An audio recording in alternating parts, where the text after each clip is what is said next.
I am to inform you that on Thursday, the 12th of November 2020, Her Excellency the Governor General received from the returning officer for the constituency of St. George North the writ which has been issued for a by-election in that constituency, certifying the election in the poll held on Wednesday, the 11th of November 2020, of Miss Tony Nicole Sherry-Ann Moore to serve as a member of the House of Assembly for the said constituency of St. George North.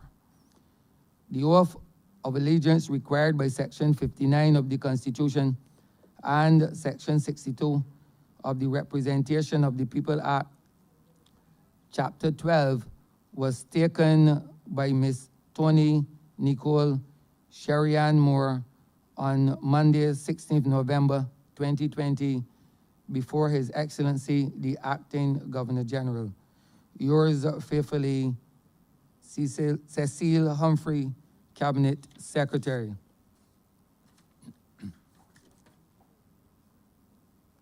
I am also to announce that Miss Tony Nicole Sherry-Ann Moore of 117 Woodburn Park in the parish of St. Philip in this island did sign the Declaration of Qualification and did swear the oath of allegiance as is required for a member to sit in this honorable house. I now therefore invite her to take her seat in this honorable chamber.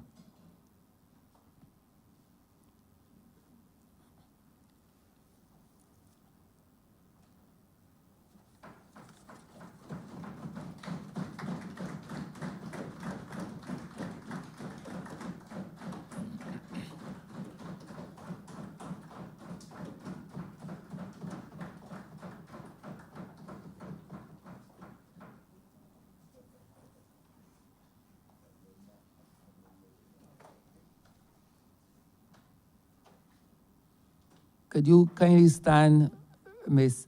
Moore?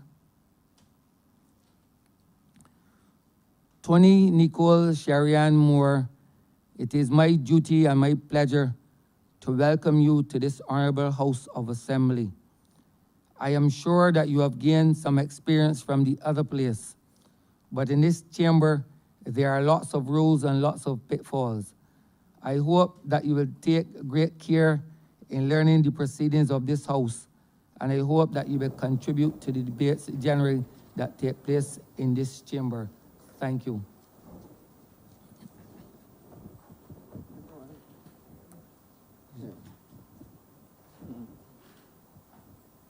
Honorable Prime Minister. Mr. Speaker, my comments this morning are brief but full of warmth and emotion. For us on this side, this represents a number of things. First and foremost, we are happy to welcome the Honourable Member for St. George North. I feel very good saying that, to this honourable chamber, and I trust and pray that her representation of the people of St. George North will cause the confidence in her to have them return her over and over and over and over to this honorable chamber. I am equally very, very humbled but happy that this election of the honorable member for St. George North represents the reunification of two entities that have not been together for 65 years in terms of working together. And I refer specifically to the fact that the honorable member is the General Secretary of the Barbados Workers Union. Her predecessors would have served in every instance on both sides of this honorable chamber, and we therefore welcome her once again.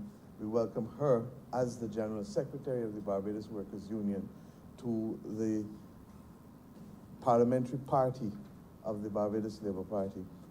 We are conscious that there will be moments when her duty to to the labor movement will take preeminence over anything else. And I start this session by making that point very clear. That is what we expect of her. That is what we require. We believe that the public requires of her. And her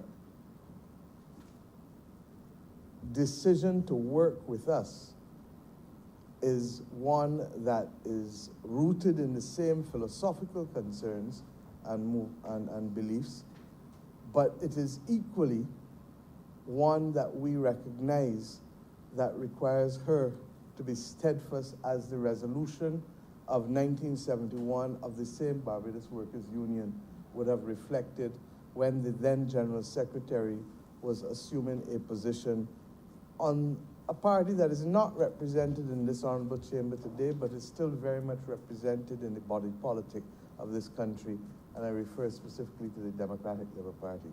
So with those few words, I welcome the honorable member for St. George North. I look forward to robust debate from her. I look forward to her helping us to carry the heavy lifting that we now as a country face, and I am very confident that the people of St. George North will be happy with her performance anytime they are required to ask again what is their view and how shall they vote. I believe that her work over the course of whatever period of time is left in this term shall commend her to them once more. I'm obliged to you, sir. Honorary member for St. George North.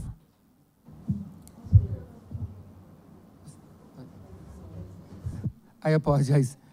Honorary member for St. Michael West. Please turn on your mic. Thank you, sir. There are about 80-something of us on this side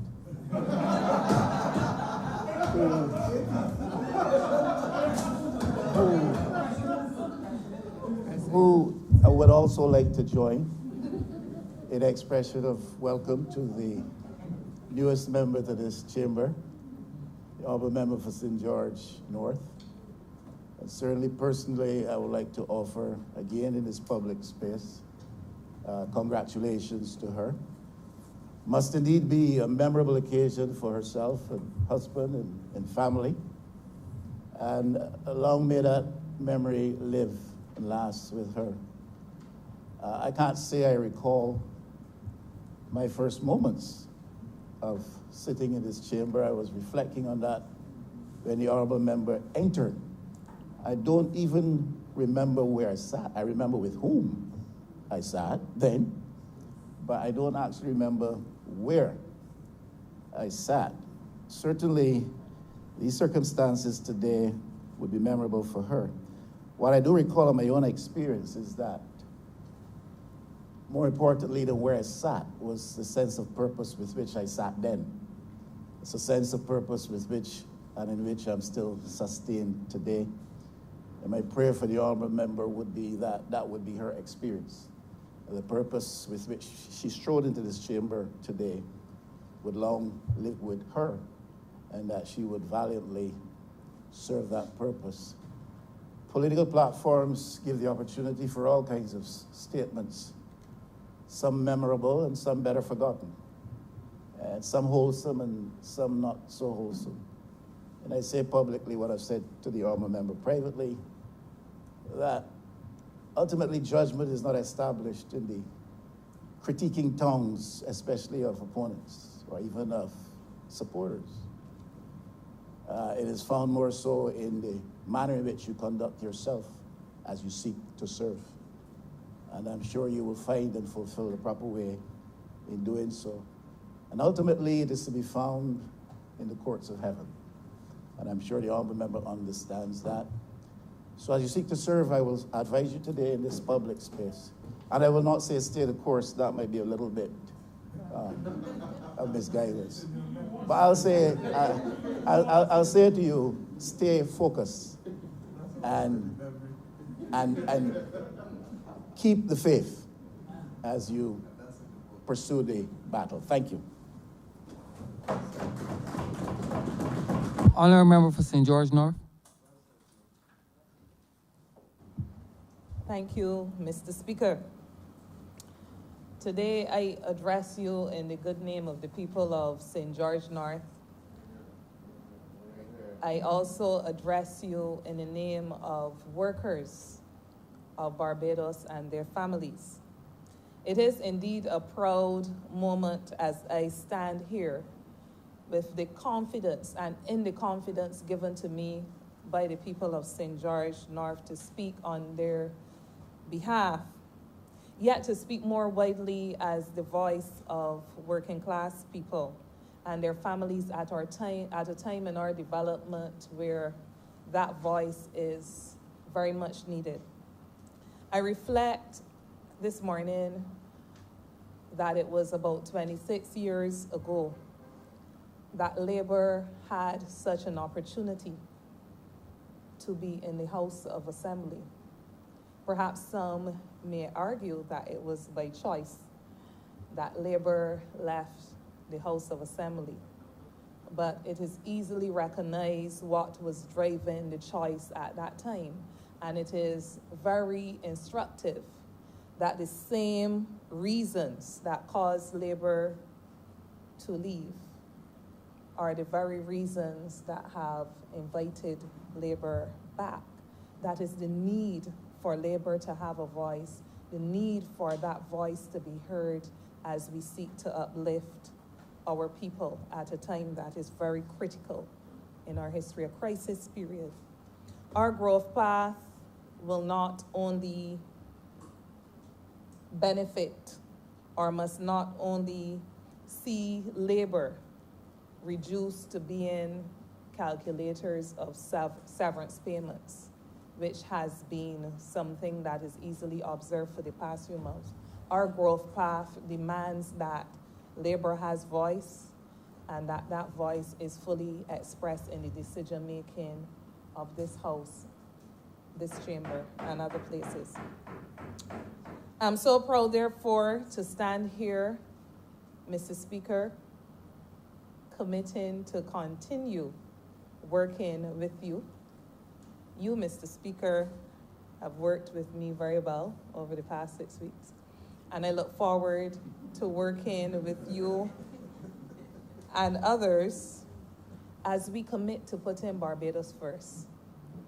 Putting Barbados first rejects as a norm that resources must be used just to uplift a few. Putting Barbados first requires that resources, our brain resources, our financial resources, our social resources are put to best use for the upliftment of our people. So yes, at a time when a crisis has highlighted a number of cracks in our system, I stand here honored today and see it as a tremendous responsibility that not only I myself have, but that all honorable members in this House have, to avoid the temptation, as the honorable leader of the opposition said, to ignore the critics, because we must be ever mindful of the critics, because it's in listening and deciding that we will not push dissenting voices in the background that we are ever conscious of the mandate and the commitment that we have and the work that we have to do within this honorable House. Instead, honorable leader of the opposition, it will be used as an opportunity, my experience and my time here, to convert those who are willing to be converted to that better way, including the honorable member. So my call, therefore, in these few words this morning is for us to remain focused as we go about the business of the people who've put us here. And while joining you this morning in this honorable House increases the spotlight on all of us, I am sure that we are committed to that responsibility of upholding our democracy, our justice, and the social engineering that is required at this time. So I thank you all. I thank you for your warm welcome. I take this opportunity also to thank those members of my family who are representative of that extended family that rallied behind me and who have journeyed with me from a baby even up onto this point. I thank my union family as well for the support that they have given. And Mr. Speaker, I don't want to let emotions overtake this morning.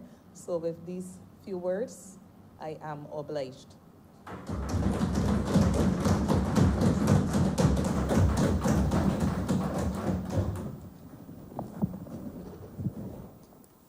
Messages from Her Excellency, the Governor General.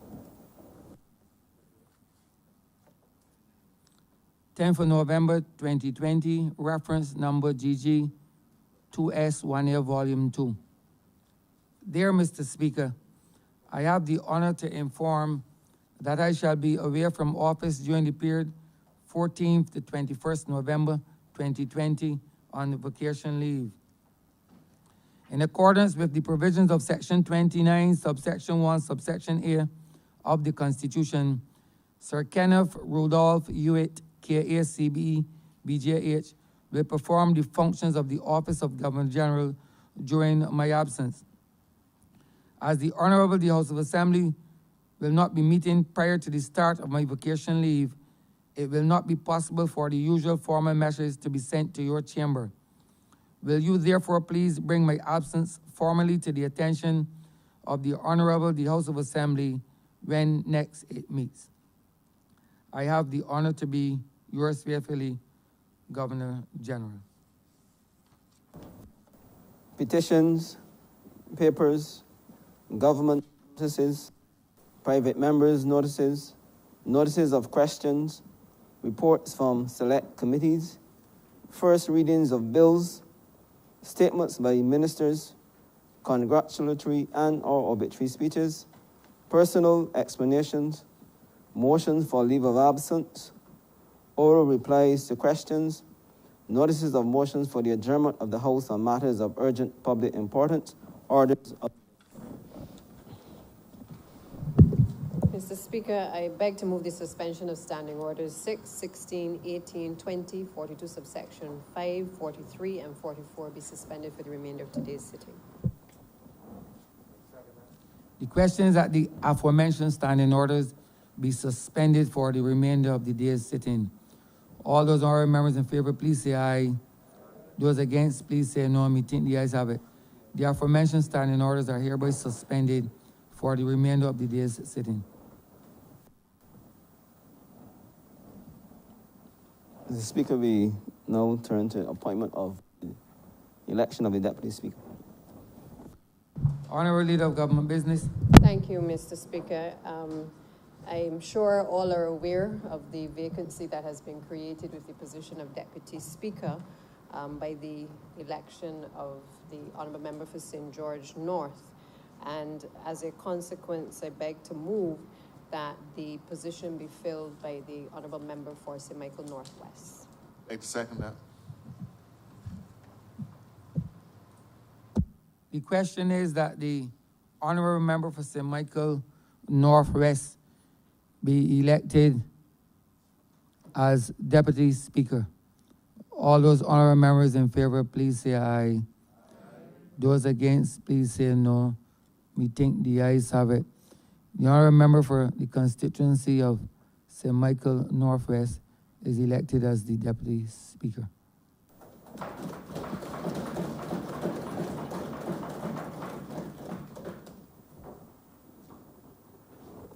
Government business, sir. Government business is the order of the day. Order number 2. In the name of the Honorable Minister of Housing, Lands and Maintenance, to move the passing of a resolution to approve in accordance with Section 5 of the Land Acquisition Act, Chapter 228, the compulsory acquisition by the Crown of parcels of land situate at Gemswick in the parish of St. Philip in this island, owned by Balmoral Investment Limited and leased to Grantley Adams International Airport, Inc. for the public purpose, namely in public safety and national security. Honourable Member for Christchurch West. Thank you very much, Mr. Speaker. Let me begin by saying that this is the area well known to us all called Rock Hall. An area, Mr. Speaker, that has had a significant settlement of, let me call those without title, for some time. And prior to that, it was used many years ago as a landfill. And what has happened over the years is after that landfill was no longer in use as a landfill, people started to put up houses on that land. There are almost 200 and something odd houses there, and clearly this is unacceptable to have that number of people living on what was a landfill. It is unacceptable, Mr. Speaker, for several reasons. The first reason it's unacceptable is because of the health problems associated. Now, a landfill will give off for many, many years after it is not used as a landfill, a gas called methane. And methane has significant health problems associated with it. And I'm going to refer, and I'll make this a document of the House, the dangers of methane gas poisoning and exposure to methane. Methane, Mr. Speaker, can cause things like rapid breathing, increased heart rate, clumsiness, dizziness, decreased vision, euphoria, decreased alertness, loss of memory, weakness, fatigue, emotional responses, nausea, vomiting, fainting, collapse, convulsions, coma, and death.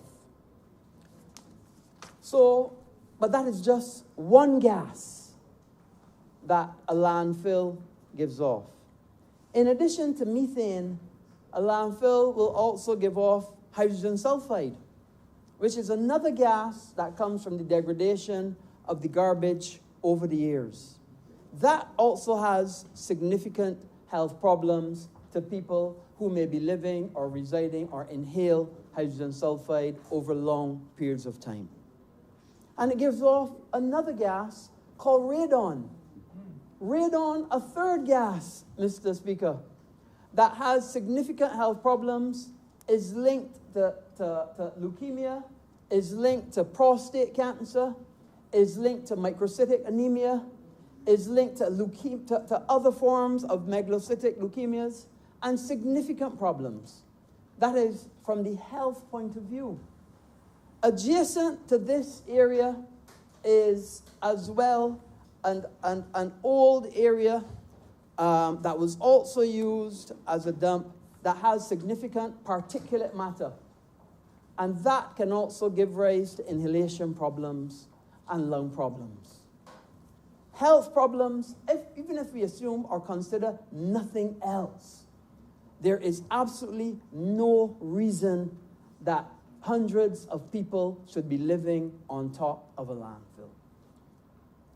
Let us then look at the fact that this landfill is the proximity of it to the Grantley Adams International Airport. Second reason why it should not be there. Should you have a fire at that site, Mr. Speaker, it means all of the smoke, all of the dislocation, all of the security problems associated with being adjacent to the Grantley Adams International Airport. You imagine if you have a fire there and the wind blows from the east all the way to the west, you have to close down the runway because it would be full of smoke. And at the same time, Mr. Speaker, the methane not only being a risk to your health, but it itself is a combustible gas and risks of explosion. When I met with the fire officer, Mr. Speaker, The fire officer told me that is a disaster waiting to happen. It is a significant problem that we have to address. That's the second reason that we have to relocate people from the landfill. The third reason that we have to relocate people from that landfill, Mr. Speaker, is not only from the point of view of the health of them, not only from the point of view of the security risks and explosion, but in addition to that, the fact that the landfill was filled just on soil, it means that the structures themselves are at risk of falling in to the landfill in areas where the soil has not been properly compacted, not proper foundations in the area. The whole structure themselves are at risk. The foundations are poor. Risk to life and limb to the people of that area. So when we as a government assessed all of those problems, assessed the problems associated with the radar and the pilots saying that they have difficulties sometimes with the radar coming onto the runway, assess the risk of if there's an issue with a plane overshooting the runway because it's right at the end of the runway. All of these things coming together, Mr. Speaker, the government has made an absolute and conscious decision, knowing full well that we have to protect our people, knowing full well that we have to protect our installations, knowing full well that we have a duty and a responsibility to keep our people safe. We have no choice other than to relocate the people who live on that landfill. And part of that relocation process requires us to acquire the land currently owned by Balmoral Investments. And that is why we are here today, Mr. Speaker. So we are going through the process. We have done everything required for the land acquisition, and we are asking for the support of this House, bearing in mind all of the problems associated, bearing in mind all of the risks associated, bearing in mind that we have to protect our people, that we acquire this land and relocate these residents as a matter of urgency. You know, Mr. Speaker, when I contemplated this, I asked myself, if we had a fire there and just one person died, what is the value of one person's life? What is the value of one person becoming ill because of inhalation of gases? What is the cost of staying in hospital for a month, 2 months, 3 months, 4 months if you have burn injuries or cancer or whatever?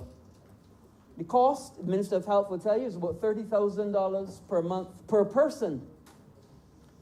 Per person. Can we as a government sustain that for hundreds of people? And how does that then displace the other person that needs acute medical attention as well? So we as a government must do everything to mitigate risks and to reduce expenses and to understand and look to the future and see how we can mitigate the problems that may come with these kinds of settlements. So I ask, Mr. Speaker, bearing all of those risks, bearing all of the health issues, bearing all of the security issues, bearing all of the risks to our installations and our institutions, having concept and ideas that every single life matters and every single life is important and that we cannot put a price on one life. That person that lost their life, if a tragedy happened, could have been the next Rihanna, could have been the next person inventing something to take Barbados to the international scale. And let me make it clear, those that inhale methane and radon are more at risk are the children that live there. So we have a duty and we have a responsibility And I could not imagine with any conscience that any person in this house could be against the acquisition of this land and the relocation of those people to someplace better. So with those few words, Mr. Speaker, I'm obliged and ask that this matter do now pass.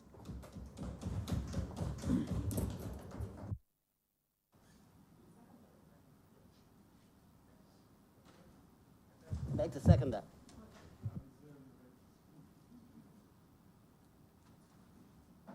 Honorable Mr. Michael West. Thank you very much, Mr. Speaker. The power of acquisition given to a government in our context is an awesome power. It is a power which justifiably, over the years, around which some people have developed a measure, a sense of fear, a little bit of trepidation, especially when there has been some speculation that their properties may be acquired for whatever purpose. I say that to say this. I believe that any government has a responsibility to do whatever is required to make citizens and residents as comfortable as possible in their own space. And over the years, we have had instances where the Acquisition Act has been used, and in the minds of many, to the detriment of those who have been subject to such acquisition. So that power is an awesome one. I say so simply to encourage the Honorable Member for Christchurch West, the Honorable Minister now responsible for housing, to do his very best to ensure that when this power has to be executed in the interests of public, that the actions of the government are such that people are left in no doubt as to the fact that land and property is being acquired for good public purpose, and that there's no other motivating factor driving such an action. Akin to that reality, the abuse of that power from time to time, even if only in the minds of many or in the minds of some, is the issue of compensation for properties acquired by the state for public interest. And the stories have been myriad, one or two of them legend, as to how government has taken excessively long periods of time to compensate people relative to acquisition of their properties, even though some of these matters have been settled at the level of the court. As a legal person, Mr. Speaker, I'm sure you're well aware of these happenings. That action is taken in the interest of John Public. The courts make the rulings.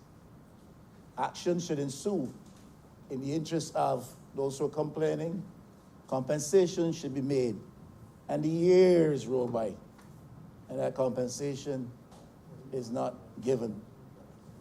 Minister of Housing must see it as his responsibility to persuade his colleagues in finance that the decisions of this court must be respected and the rights of citizens must be highly regarded, and that compensation should be given in suitably appropriate timeframes, such as people do not feel aggrieved that government is taking advantage of their situation.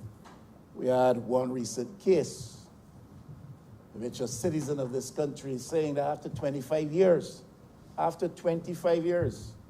we're now getting some movement on a matter like this. And even the movement which is this belatedly is not appropriately what was anticipated. And all during that time, that individual is alleging that they have had to pay taxes to the government on property under the control of government for purposes pursued by the government 25 years ago. Compensation only now coming in 2020. That is entirely unacceptable. I know this honorable minister to be a man of action and a man of integrity, and I impress upon him to do his very best to persuade his colleagues, especially those who are responsible for finances, to ensure that people are properly compensated and that the authority of government with respect to these matters is not in any way abused. Minister gave several good reasons as to why these folks have to be moved from where they're currently located. One of them related to health. He expressed some particular concerns about the threat to their own health and to public health, and especially to the health of children. And if you're living on what was originally a landfill, which has not been properly or scientifically sealed or closed, and even in that instance where it has been, you're still exposed to all of those chemical negatives to which he, with his knowledge and research, has referred. And you're facing a serious situation. My question is, has any study, these people have been there for a while. These people have been there for a while. Has any study been conducted, or has any study even been contemplated to test, to research whether or not there are any particular ailments, specific ailments emanating from the fact that these people have been living on this place on a dump, as was said, for such a long period of time? Because it's not sufficient to say that it is ill-advised to set up house on a dump because of the threat to your well-being, physical well-being. I think you have to go the next step. And if people have been there for a while, and in these numbers, as is being reported, then somebody has to check to see whether or not there are any particular public health problems which may already be in existence and associated with the fact that they are there. I think that is important. Health and well-being of the nation is something to which this government is giving some primary consideration and a focus of serious concern. And therefore, I just wonder whether or not any kind of investigation, scientific inquiry has been conducted to test whether or not there are any particular issues relative to public health which may already have arisen from the fact that they are there. The other reason the Honourable Minister gave, of course, is the threat to airport facilities and air travel, and this is understandable. And if you're responding to that, then it is very advisable that so you must, because you do not want to create a situation where any action resulting or any event taking place around the airport of a emergency nature is complicated, made worse because of the presence of persons living illegally within close precincts and proximity to the airport facility and to the movement of aircraft. So we support that. Do not think, however, that a government of this quality should leave it to an instance where pressures from outside regarding requirements for international standards being applied at your airport facility should be the thing that drives you to action. It can't be that everything we do simply because the international regulatory framework is such that if we don't, we suffer some detriment or penalty as a result of that. So I would like to know that the posture is more proactive than it is one which is responsive to any pressure coming as a result of requirements for acceptable air travel standards and airport standards in Barbados. But we support that reason. The other squatters in Barbados, and I can't sit down before I ask about them. And if the honorable member for St. Michael East were here sitting next to me, as he likes to do these days, I think he would want for me to raise that question as to what of the squatters at Bellevue and that's a growing squatting community. You are the honorable representative, Mr. Speaker, for St. Michael Central. And you know that community is expanding even as we speak, and it's coming out of Bellevue, and it's now encroaching upon almost Station Hill precincts. You have already lost a whole recreational space at Station Hill and Lower Waterford as a result of the expanding squatters community. So what of these folks? I've said before, and I'd say it again, that I think squatting is not simply a manifestation of recklessness and disregard for law. It may be in some instances, but squatting is also a manifestation of a sense of dispossession and a sense of disenfranchisement by people who feel we can do no better. And we're left to this cause because the government is not in a position, for various reasons, to facilitate our aspirations, our hopes of owning our own property, of building a house, of constructing a dwelling. And so we feel that we must do something to take care of our families. And I believe squatting is not simply a reflection of disorderly behavior or illegal activity. It is a clear manifestation that people feel a sense of being dispossessed, a sense of being disenfranchised. And they're looking for help. They're looking for an option. They're looking for alternatives out of their particular situation of misery. Again, I say, I know this honorable minister to be a man of action, and that this squatting problem in Barbados will get his attention beyond Rock Hall or Gemswick or whatever is the proper name. And on behalf of yourself, sir, and on behalf of your members of St. Michael East, I ask humbly, but with confidence, that some attention be paid to the matter of squatting elsewhere, especially in places at Bellevue and Station Hill. And while he's at it, they want 2 areas in St. Michael West where there's small squatting, very small squatting communities. And if they can be helped, we very much would appreciate that. As well, you're familiar with St. Michael West, Mr. Speaker, and you know, want 2 little areas around the Bank Hall area and elsewhere where we have some small squatting settlements. And I simply ask that we recognize that people are saying we need some space, we need our own space. This is what we feel we must do. And in those instances, that a requisite response may be made with respect to that matter. The honorable minister, when he made his submission, also made reference to the fact that because this is a site formerly used as a dump, means that some of these buildings are constructed on very frail and fragile, vulnerable foundations. And I wonder, again, if any specific engineering study has been made to ascertain the level of threat, the level of danger that really exists. I say that, Mr. Speaker, with the incident at Arch Court, vividly in my mind, where we had a collapse of an apartment building and the death of family members in a cave, in a cavern at Arch Court. So when the minister says we've constructed houses at Rock Hall and Gemswick on a dump and the foundation is not good for such, and some of those dwellings are fairly sizable and of concrete, then does the government have any responsibility at all to do any kind of engineering study? There's one guy in Barbados who is very publicly offering his engineering skills to the whole of Barbados. And you might be able to make use of those skills in this particular context.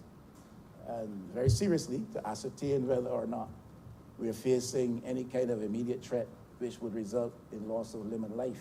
The minister himself said the loss of one life is one too many, and I support that. But I support the acquisition with the knowledge I have of the situation. Thank you, Mr. Speaker. Honorable, can you turn off your microphone, please? Honorable Member for St. James North. Thank you, Mr. Speaker.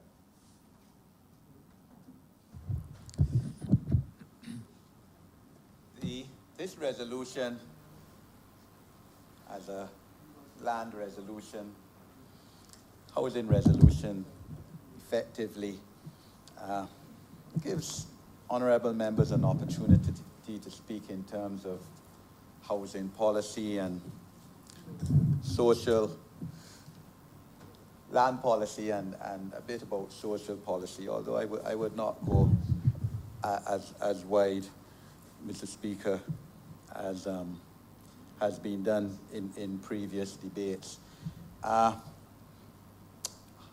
Land and housing has always been and will continue to be one of the primary challenges of a state, a developing small island state such as is our country. And our citizens, our constituents have legitimate rights for acquisition of land and housing. We know from early on that the ideal is, to acquire a piece of the rock within our country. And there's always tremendous pressure on the political leaders, the members of parliament, to make available land and housing for our constituents. I dare say that most of us, if not all of us, would agree that employment, of course, in terms of jobs, just sustenance of our constituents, and housing is one of the priorities as well, and one of the main requests we get from our constituents. The reality of the situation is that there is no government, there's no political administration that can fulfill the expectations, legitimate expectations of all of our people for acquisition of house and land. We have to, I suppose, though, do our best that we can do. I know that this political administration, sir, is trying its best. I mean, within, of course, the context of COVID. I know last year, I think it might have been around November, the Honorable Prime Minister would have led a forum at the Lloyd Erskine Sandyford, which many of us attended, sir, in terms of coming up with a new framework for construction of affordable houses in Barbados for our constituents, and a lot of the private sector and developers were there as well. I believe, sir, the Ministry of Housing is continuing with that and trying to get progression in place in terms of those affordable cost housing, $160,000, $180,000 maybe, whereby people can afford those houses. One of the problems, of course, we have those as a country and a society is access to financing, your purchase and acquisition of land and houses between the banking institutions, financial institutions, and credit unions. And that is key.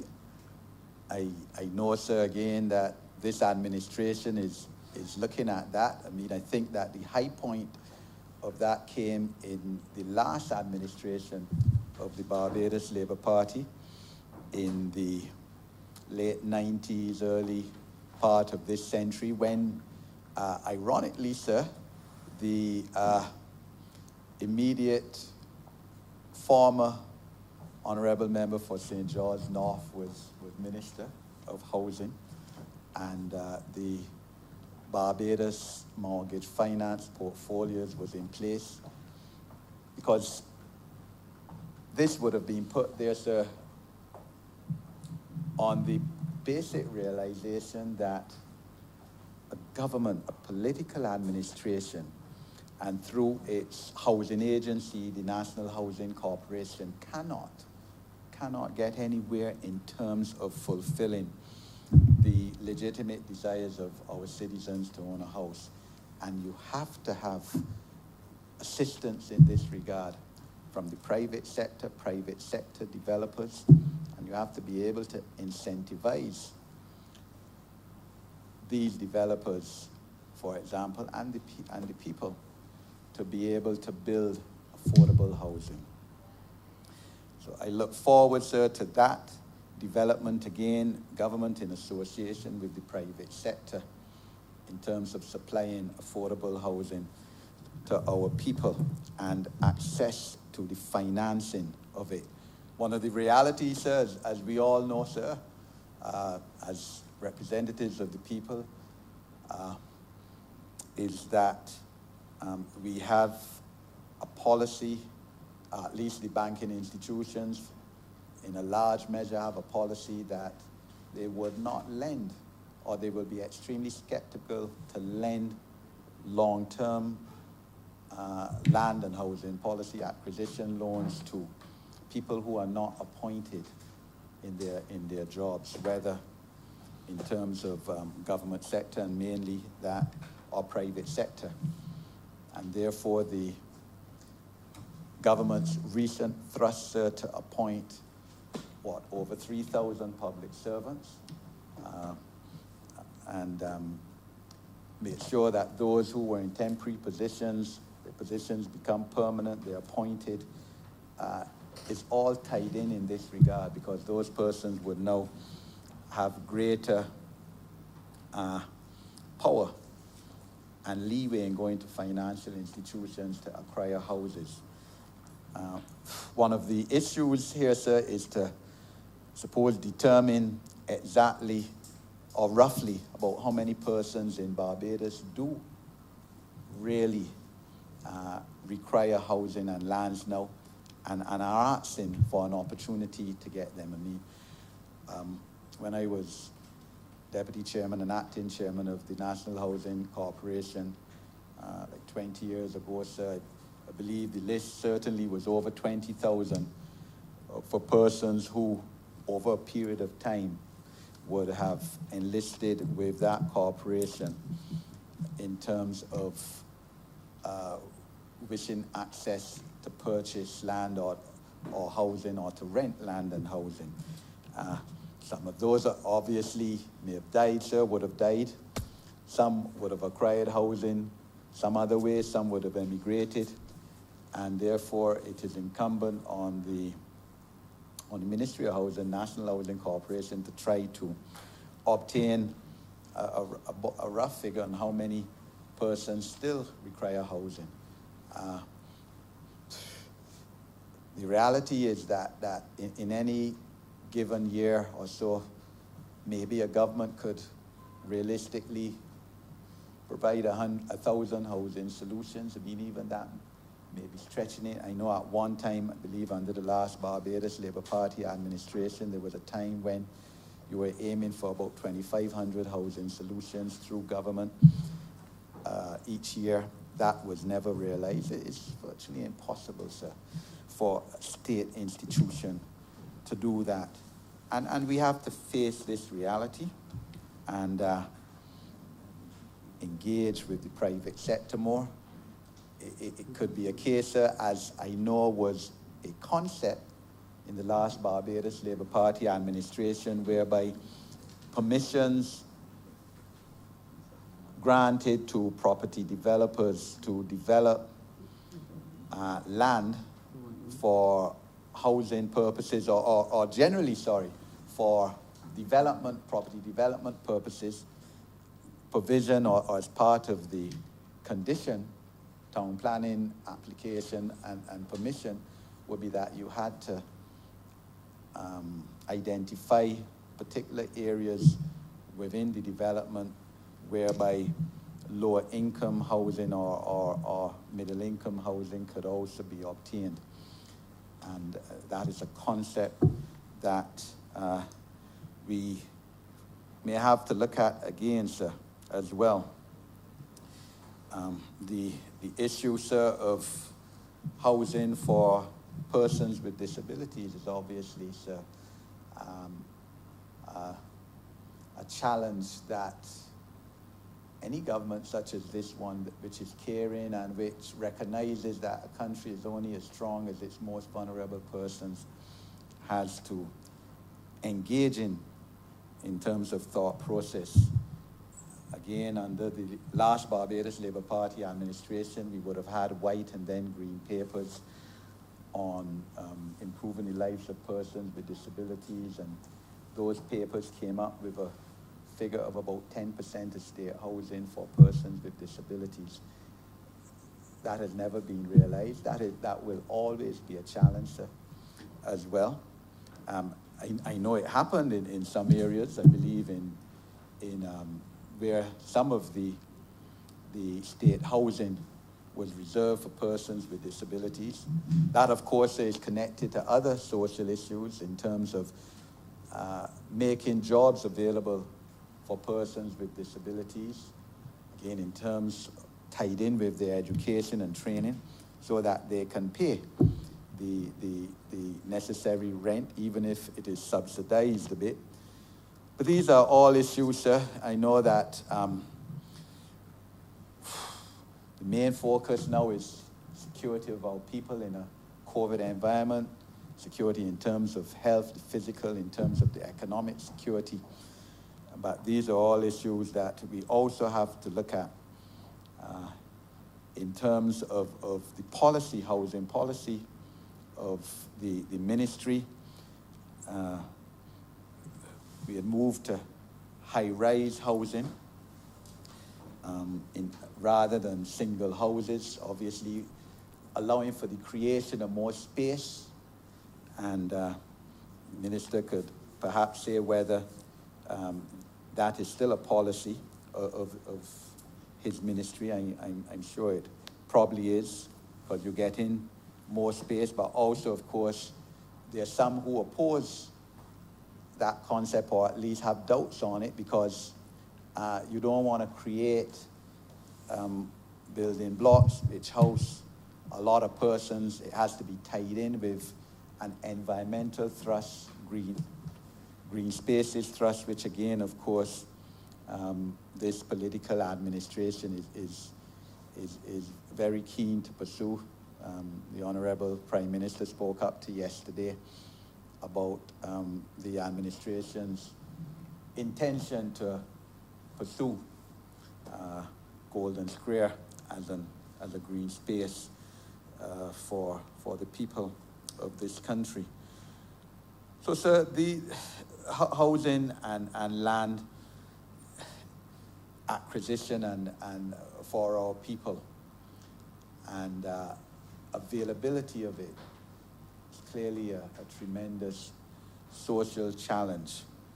The state cannot provide all the needs, and I think the people of Barbados have to realize that.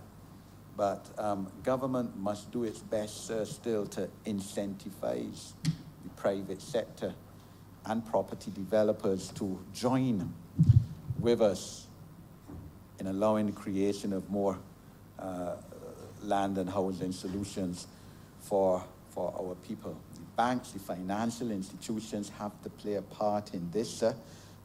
I know that the Honourable Member for Christchurch West, before he became Minister of Housing, has, in this same Parliament, sir, been very critical of those institutions in terms of their policies. It's a case where I suppose you have to work with them. I myself, sir, am not happy. Yes, I commend them for earlier this year agreeing with us, agreeing with this administration that they would waive payment of mortgages and payment of housing loans for a period of time. I don't know whether it was 3 months. I believe it was extended to 6 months in most cases. But then the bank still appeared to want to add on interest onto those arrears of payments, which they had agreed to waive earlier on. I don't think that is right, sir. I know they will say that they've taken a cut in all the debt reprofiling that we have been through, sir. But the reality is that we all have to look out for each other, and it can't be a situation where capitalism or the corporate arm of society is greedy, because everybody has to be in this together.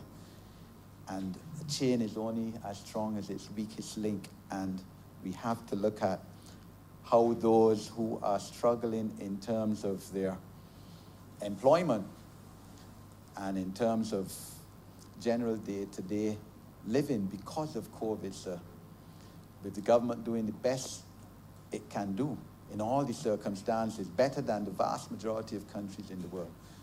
And the financial institutions have to, in my submission, come on board and see how they can assist in this regard. We have heard for a long time, sir, about reverse mortgages. That concept and philosophy has been an ideal, certainly, of this political party in past manifestos, sir. It is something that certainly I would like to see come to realization.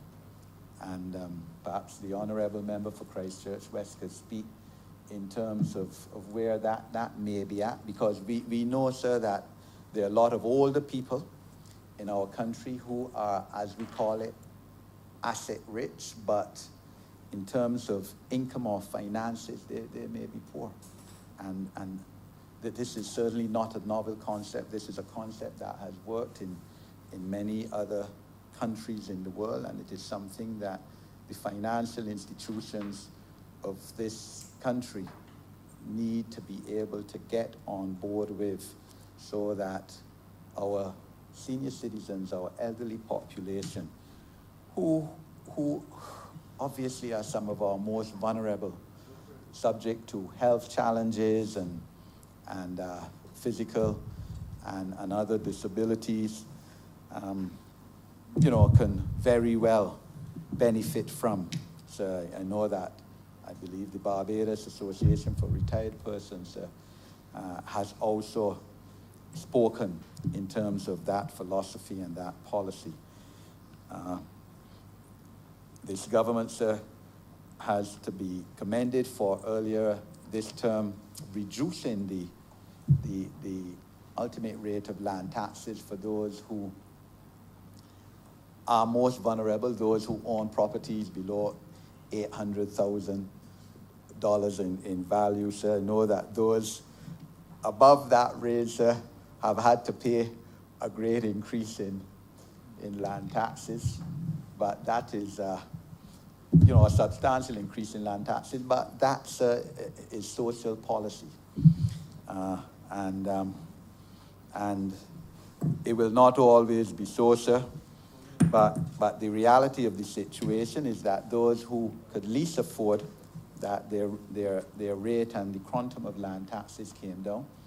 And obviously, sir, the municipal solid waste tax, this government has opposition marched against that and would have been primary.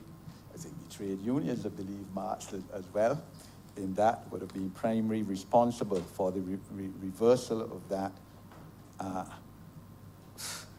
regressive policy by the last government in terms of taxes on land. We have a responsibility as a government, sir, to try to keep housing prices down. I think we have been able to manage that as best as we can in a situation where we don't have controls, actual legislative controls on housing or on rents. We allow market forces to operate, but this clearly is an issue that a political administration must be aware of. Finally, sir, in terms, of course, this is a compulsory acquisition resolution. I agree certainly, sir, with the Honorable Leader of the Opposition, who spoke in terms of compensation for persons whose property is acquired. It is something, sir, that I've spoken of, certainly as an opposition member, the need for adequate and speedy compensation for persons whose property is acquired under the Land Acquisition Act for public purposes, sir, as is allowed. It is an act that I believe came into effect in the mid-60s, around our independence, maybe just before or just after. It is a fundamental act, one that has to be there on our statute books, giving a political administration that authority. But the reality is, sir, that yes, both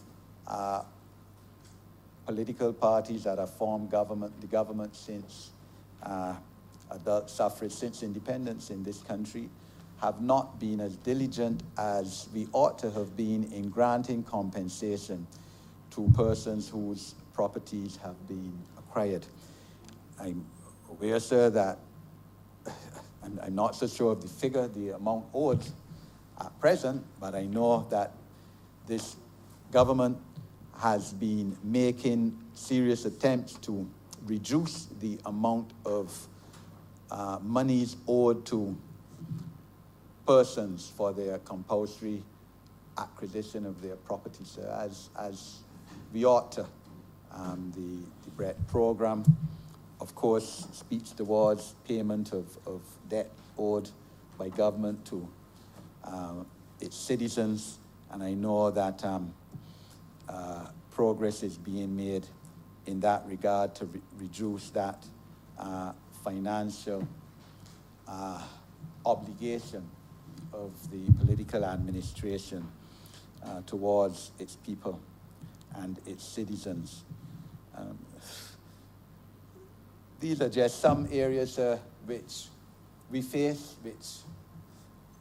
as a government in terms of challenges, but certainly I would support the resolution, any resolution such as this, which advances the land and housing solutions of our people, which, as I've said, is one of the primary challenges facing any government of this country. And the public could be assured that while this government, as any government, will not be able to fulfill as many housing solutions for our people as we would like in the real world, we will continue to do our best. The reality of the situation, sir, is that even those countries such as those in Scandinavia, Sweden, and those others that have recognizably the most outstanding social policies in the world, those countries have not been able, by a long stretch, to provide affordable housing to the majority of their people and housing solutions. They've done better than other developed countries in that regard, but still they have not been able as a state to do that. And they've been able to join in the case of Sweden, for example, with private property developers and have programs where the private property developers have been involved in such, which is something, as I said, that this administration is doing. Yeah, I know. So, sir, we will, as I said, continue to do our best in terms of compulsory acquisition and provision of housing solutions for persons such as those in this case who have to be recited. I'm obliged to you, sir. Honourable Member for St. George North. Thank you, Mr. Speaker. And I'm obliged to the honorable member for speaking so widely on the issue of social policy as it relates to housing solutions. I wouldn't have to go there, but I wish to center my comments around the public purpose for which the resolution is being pursued, namely the purpose of enhancing public safety and national security. As the resolution was being presented to this honorable chamber by the honorable member for Christchurch West, I took note of the fact that there was significant emphasis being given to the risk associated with where people are currently located and the need, therefore, to mitigate against those risks. I took note of the need to protect our people. And it is in taking note of the tremendous risk associated with having people live on a dump site or near a dump that I could not help but relate it to the issue that some others are experiencing, very similar issues that some others are experiencing.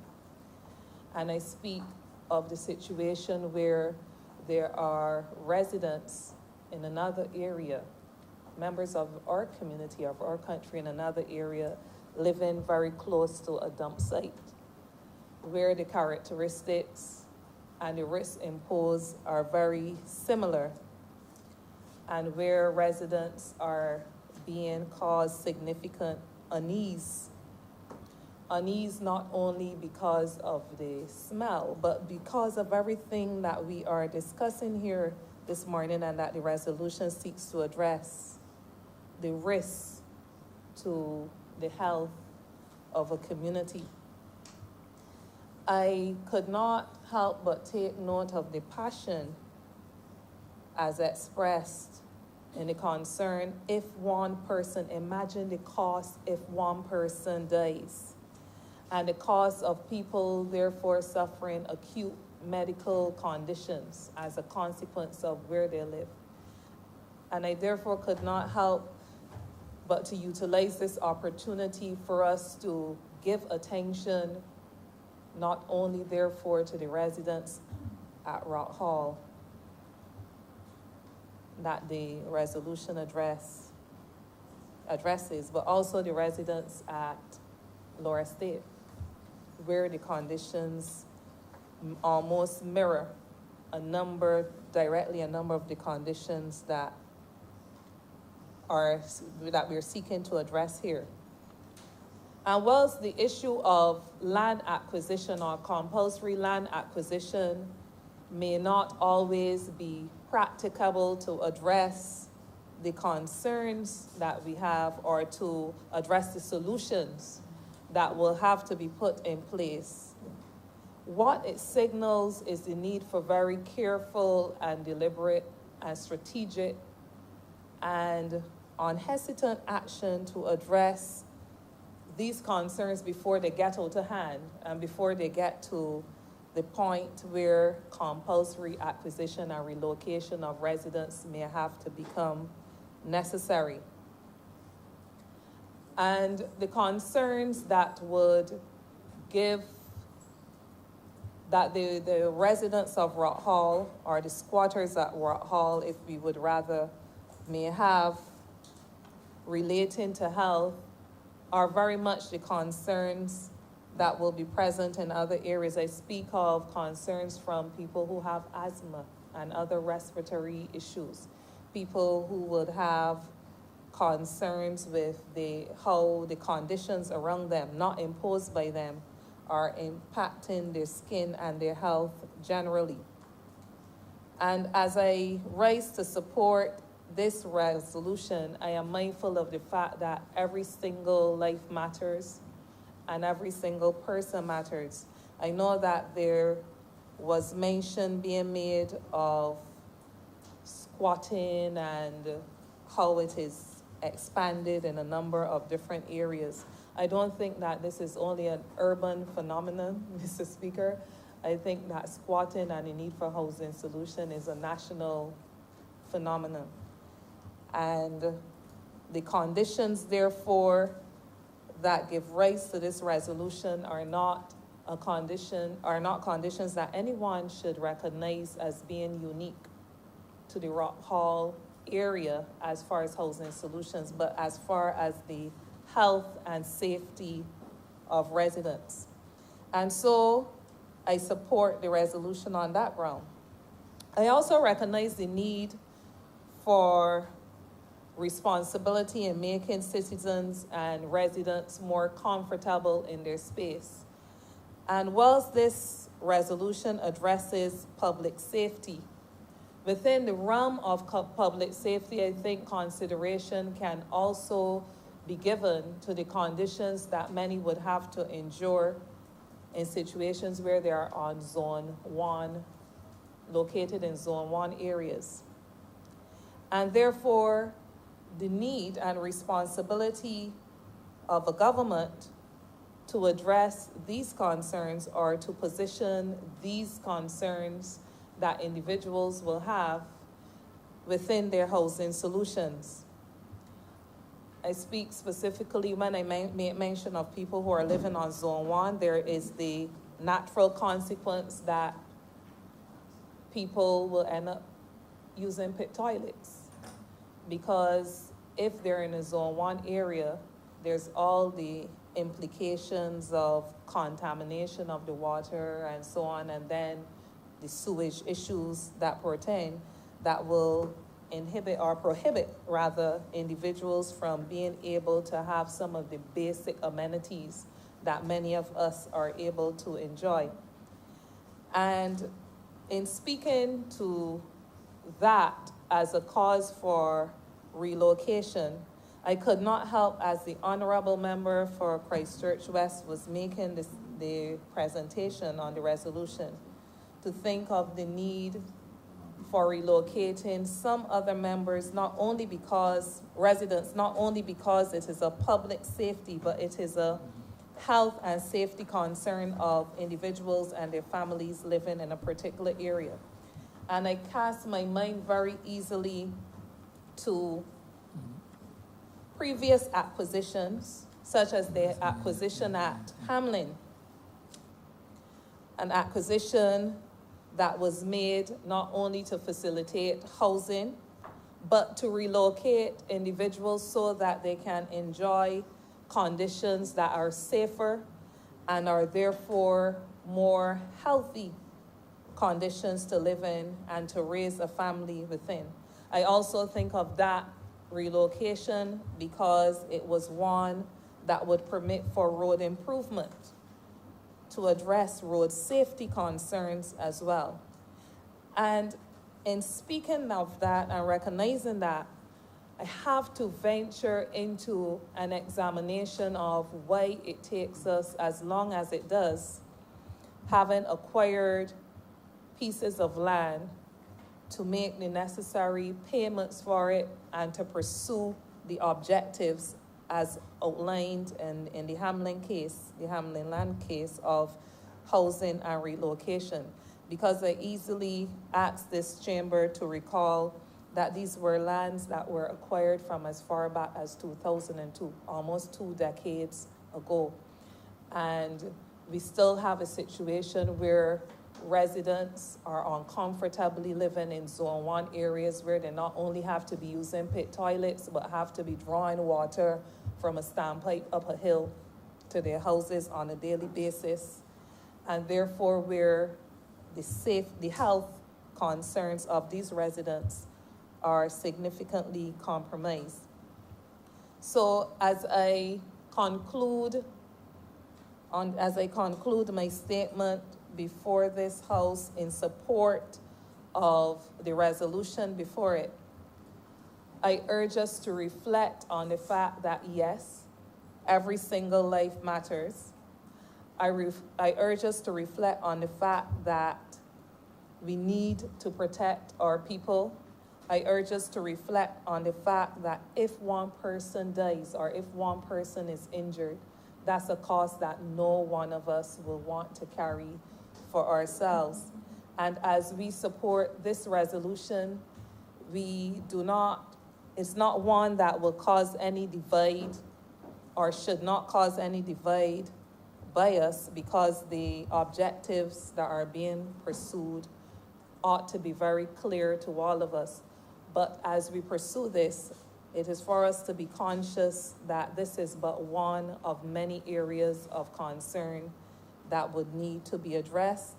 And not only the areas that I mentioned, but as we go around this country, the evidence of squatting and the consequences of squatting are consequences that none of us, I'm sure, are blind to, and that all of us should see the need to pursue the solutions that would counteract the risk that a number of people and their families, particularly children, are coming up against. So I just thought I would add my 2 cents on this first occasion that I have to speak on a land acquisition issue in this House, to highlight that the issues that concern us in this resolution are far-reaching across this country, and a number of these issues are already issues within our attention that have been brought to national attention, and to urge similar support as we move very swiftly towards solutions to ameliorate and address these very vexing issues for our people. Thank you.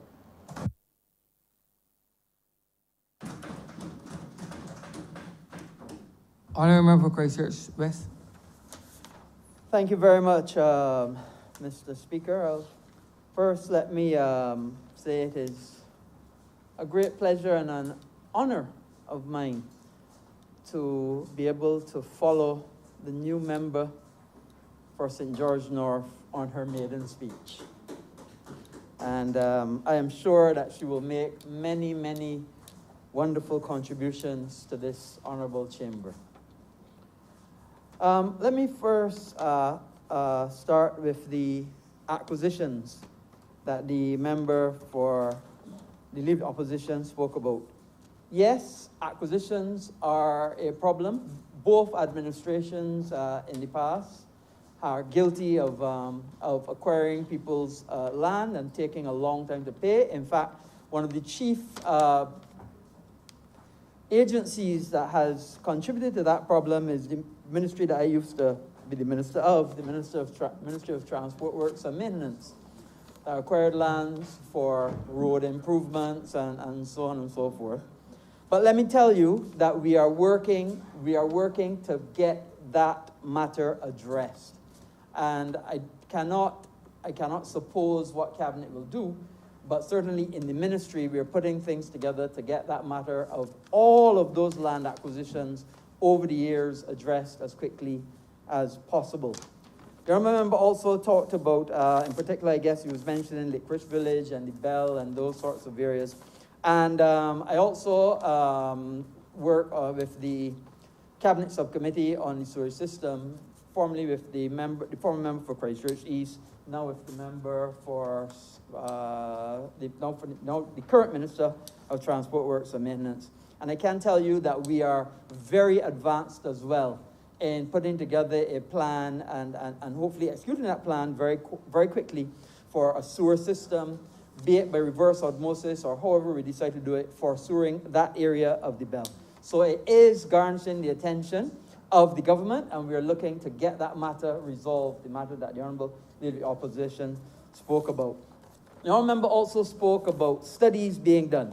Well, I can tell the Honourable Member very clearly, we don't need, as much as I do appreciate that having scientific and empirical evidence with t-testing and hypothesis testing of T's and so on is important. I am not aware of any clinical studies like that were done, but I know from all the other evidence that you do not want people living in close proximity or on a landfill. I give you Health studies related to landfill gas exposure. That is one. Science Daily, living near a landfill can damage your health. Health and environmental risks of residents living close to a landfill, environmental research and public health research. Of course, I remember you're going to make them documents to that's the why house. I'm making them here, all them here. And the dangers of methane gas poisoning and exposure. All of these studies show very clearly you do not want a person living on a landfill because of all of the problems associated with that and all of the studies associated. Further, this actually, the proximity to the asbestos dump, which is right next door, which gives rise to mesothelioma, is another reason why we don't want that at all. With respect to the honourable member for St. James North, the database cleanup that the member spoke of, we're actively pursuing that in terms of people being called, and you may have seen the public service announcements. The National Housing Corporation has engaged, I think it is 5 young people that are calling people to make sure those who have found a housing solution, those who have not, who are still pursuing, who've passed away, and cleaning that whole database so that we're well aware as to exactly who needs, who doesn't need, and where we are with respect to who is on the database. These houses that are there, Mr. Speaker, were built without planning permission. So a lot of them don't have running water, don't have, and that is a big problem in a COVID environment, you would appreciate, don't have electricity, don't have a proper sewage system, and don't have, no roads, no foundations, nothing at all. So it's a significant problem, and it needs cleaning up.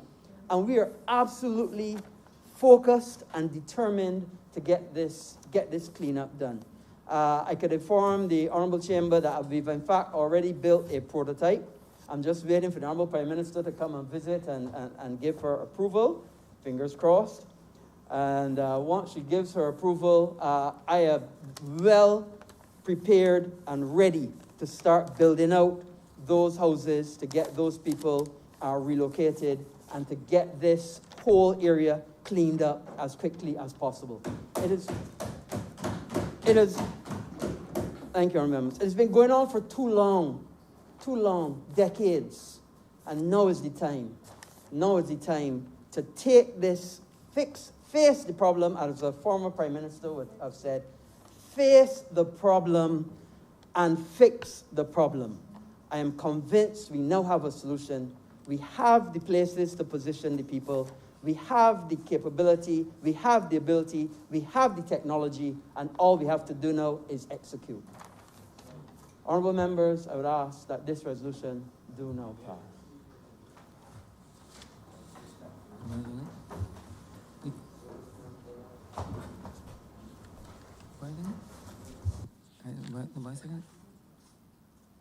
The question is that this resolution do now pass. All those honourable members in favor, please say aye. Those against, please say no. Me think the ayes have it. Number 3, sir. In the name of the Honorable Leader of the House, to move that the House resolve itself into Standing Finance Committee to consider the grant of sums of money for the service of this item.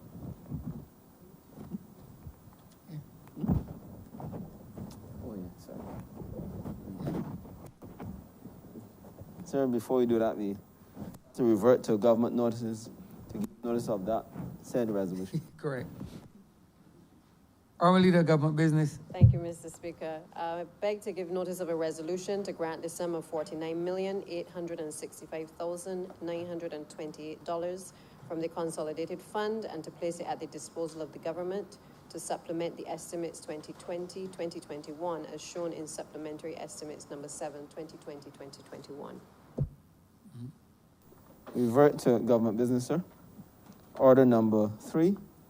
In the name of the Honorable Leader of the House, to move that the House resolve itself into Standing Finance Committee to consider the grant of money for the service of this item.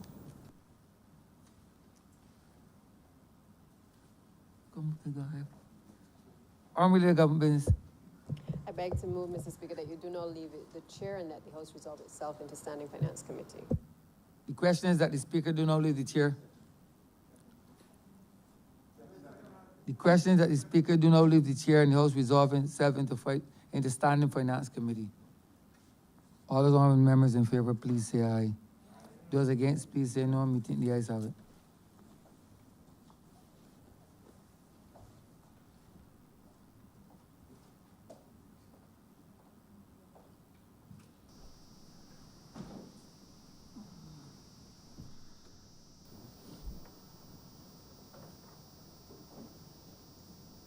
This House is now in Standing Finance Committee. In the name of the Honorable Minister in the Ministry of Finance and Economic Affairs, to move the passing of a resolution to grant the sum of $49,865,928 from the Consolidated Fund and to place it at the disposal of the government to supplement the estimates 2020 to 2021 as shown in the supplementary estimates number 7, 2020 to 2021, which form the schedule to the resolution. Head 13, Prime Minister's Office, in the amount of $22,500,000. Honorable Member for St. Michael Northeast. Thank you very much, Madam Chair. Madam Chair, I do not intend to detain you long, but the matters that are before this honorable chamber for supplementing the resources of the various programs in the Prime Minister's office are largely as a result of COVID in the first instance. On the 20th of March 2020, I stood here and announced, as we closed off the estimates, an amount of money for the Adopt a Family program. We knew that we would need to be able to significantly supplement the resources of a number of persons across our country as a result of them not working or, in some instances, having lost their jobs, persons in their families, rather, having lost their jobs. Many of them were required to rely on welfare, and we realized that we needed to have a program that put together funds from both the public and private sources in order to ensure that Barbadians could keep their heads above water. 2020 has not been easy. In many other parts of the world and in various media, it has been described in all kinds of ways, too varied and some too inappropriate for me to use in the language in the Honorable Chamber of Parliament. But suffice it to say that it has been difficult. We have already been told that there were over 75,000 claims on unemployment benefit, 30-something thousand people, but the actual number of claims would have represented multiple claims for some persons. Some were fortunate and only were there during the period of lockdown. There are others who, however, whose families continue to be under tremendous pressure. And I want first and foremost to thank ordinary Barbadians who donated over $1 million to supplement what the government had put on the table. I want equally to thank those charitable trusts across the nation who have made a difference over the course of the last 15 years in particular, when the specter of charitable and philanthropic institutions have truly stepped up to the plate to close the gap in Barbados. And there are a number of charities with which we are now all familiar because they have literally helped so many hundreds of families across this nation. And I refer to the Barbados Children's Trust, the Sandy Lane Trust, the Maria Holder Memorial Trust, just to name a few, the Eden Lodge Trust, Charitable Trust, just to name a few. And these charitable entities have added to the effort of the government in trying to keep people's heads above water. When I first spoke, I made the point that the most important thing is for people to be standing in 2021, 1 year from when I spoke in March. The majority of persons are standing. In this battle against COVID, we have lost 7 Barbadians. In the last debate, we spoke about 1 loss being too many. It is equally too many with respect to this pandemic. But it isn't only those who succumb ultimately to the pandemic that we are concerned about.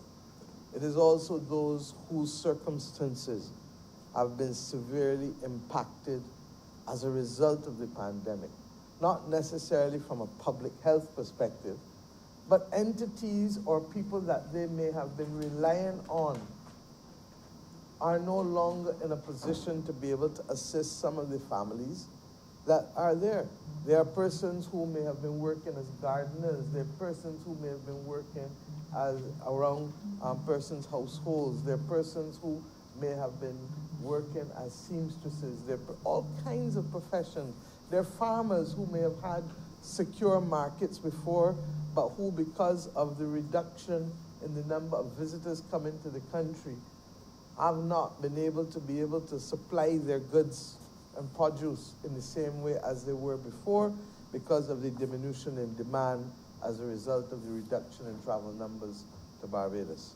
So we find ourselves having, as a government, to deal with 2 conditions. One, an implosion of the private economy that has taken place, largely driven by the massive impact on the tourism sector and its consequential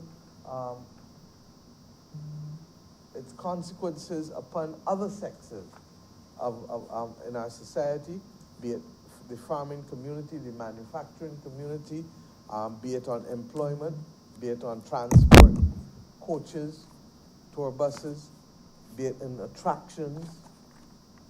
And then we also find ourselves treating to the reality of additional acute pressure on philanthropic organizations who, while filling the space over the course of the last 15 years, would never have had the kind of pressure that they would probably be facing today now as a result of what has happened in COVID.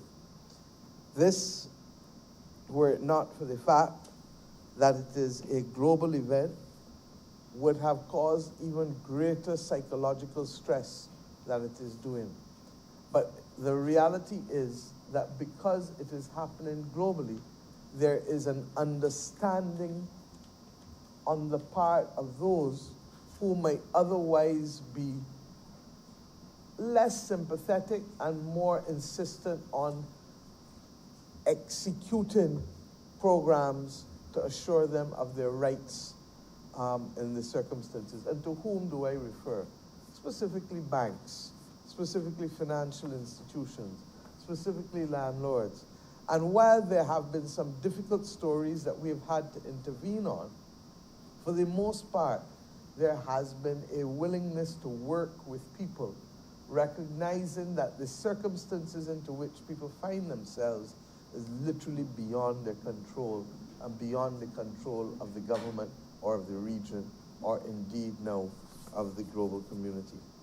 It is against this background that the first sum of money, therefore, that is being requested of this committee is $10 million to literally cover us for the balance of the fiscal year.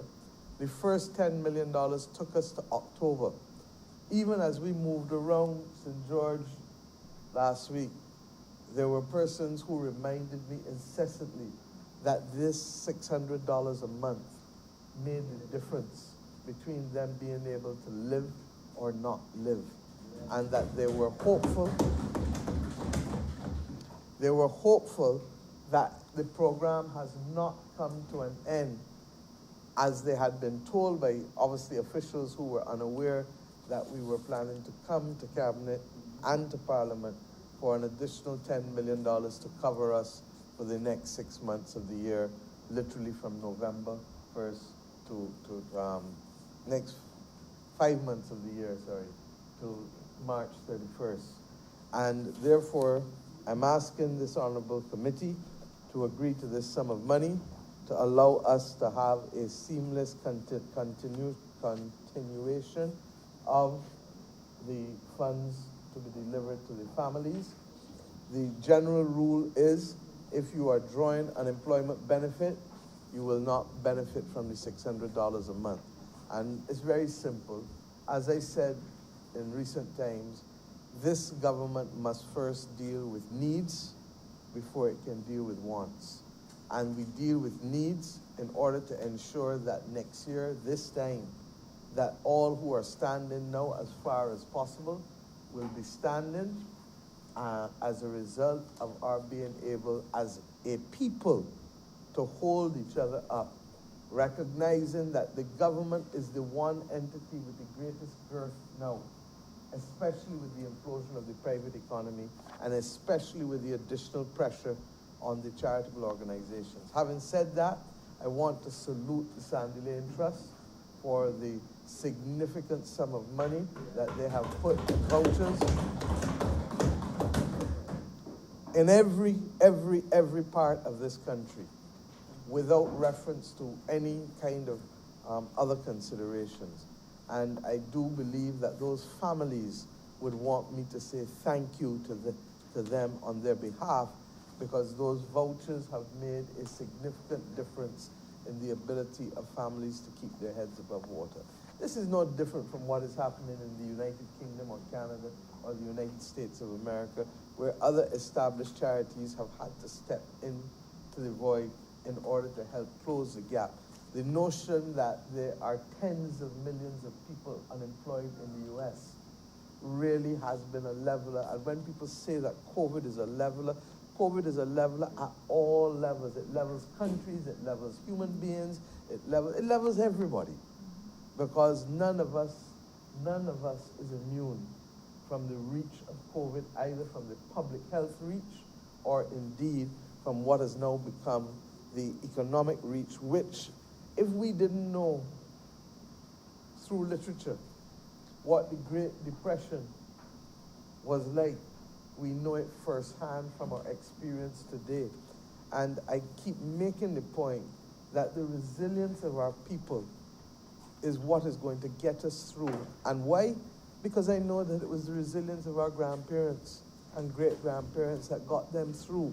And they started that battle from a much lower point than the one from which we started today. We will continue to make the case for the fiscal policy room and the trade policy room and the general policy room for us to do the things that are necessary. And I want Barbadians to remember that when you hear us talk about trade policy, it's not because we're trying to talk above anybody's head or to be fancy about it, but we talk about it because at the end of the day, whether you can grow vegetables and not have the prices undermined by imports comes down to trade policy. At the end of the day, if you're growing carrots and string beans and cabbage, you want to know that you can secure a market for it and not have the supermarkets or other entities be able to import and sell at next kin to nothing goods that they're importing because they're coming from a country that is subsidizing their own agricultural production in a way that we have not been able to do as a small island state. And these things matter. And when people ask about the size of the cabinet, that is why the Honourable Member for St. James South has responsibility for these issues, because it will determine whether people in St. George or St. Philip or St. Lucie or St. Michael, with the Lear's Land Lease program coming, will be able to produce vegetables on a profitable basis without it being undermined by produce that comes from outside to undermine the prices. I say that while talking about the Adopt a Family program deliberately, because as we help families with this program, I want families to also help themselves. And I want Barbadians to return to that, because that was part of the resilience that allowed our grandparents and great-grandparents to get where they got.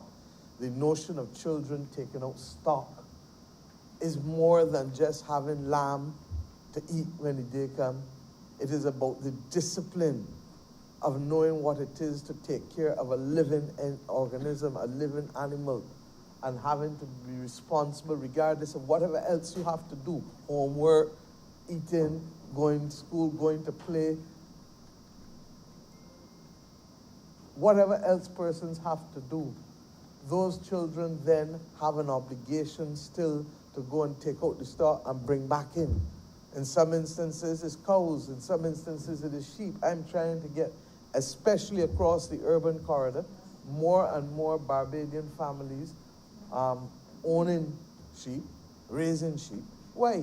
Because black belly sheep at the end of the day has a better health profile for us, as you know, Madam Chair, as a practitioner of medicine, than even New Zealand lamb, because there's less fat content. And to that extent, when the Minister of Agriculture speaks about us wanting to have 1 million black belly sheep being reared in this country, it is because we believe that that then can become something that the Minister of Manufacturing can be proud of with respect to agro-processing and perhaps labeling it. I throw out the name Triple B, only because Elombe, it was in my head for years talking about Triple B, Bajan black belly. You understand? And whatever it is, we can come up with that name or a different name, but we need a name to brand it so that people know that this special meat from Barbados, Bajan black belly sheep, is a delicacy.